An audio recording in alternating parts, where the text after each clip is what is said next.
Hello mga ka-dragon! Ito po yung ulam natin for today.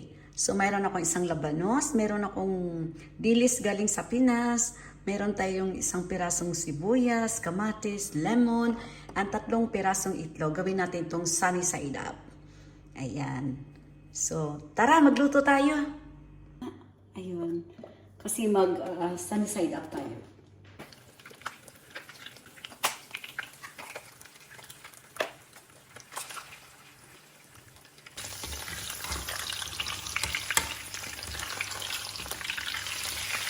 Yan, itong gusto ko. Medyo sunog siya.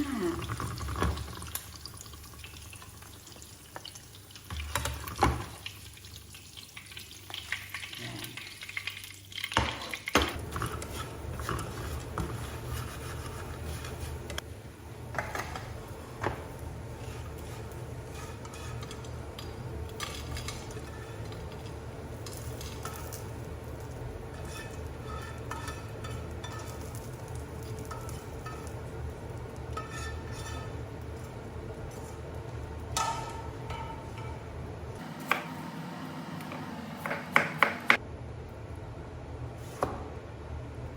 Ayaw nga pala guys, hindi ko pala hinahalo itong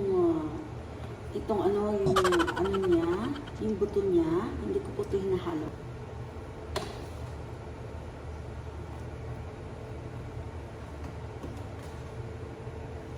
By the way guys, ang sabi pala nila, kapag humiya ka daw ng sibuyas at naluluha ka, hindi daw kayo magkasundo ng biyanan mong babae.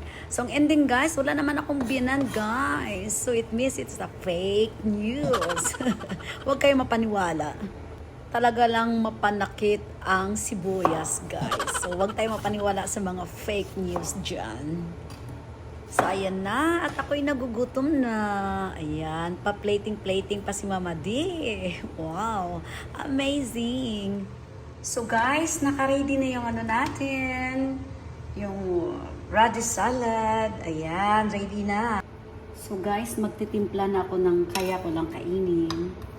Ayan.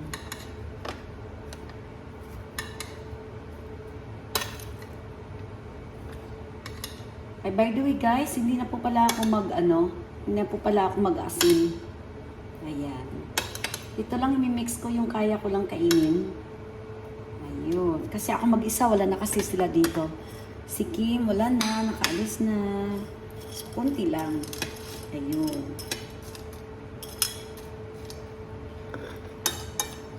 At saka, isang lemon. Ayan. Konti lang kasi ako na mag-isa. At saka lagyan ko siya ng isang lemon. Ayan na. Hindi na ako mag-asin guys kasi meron na siyang dilis. So, yan. Okay na yan siya.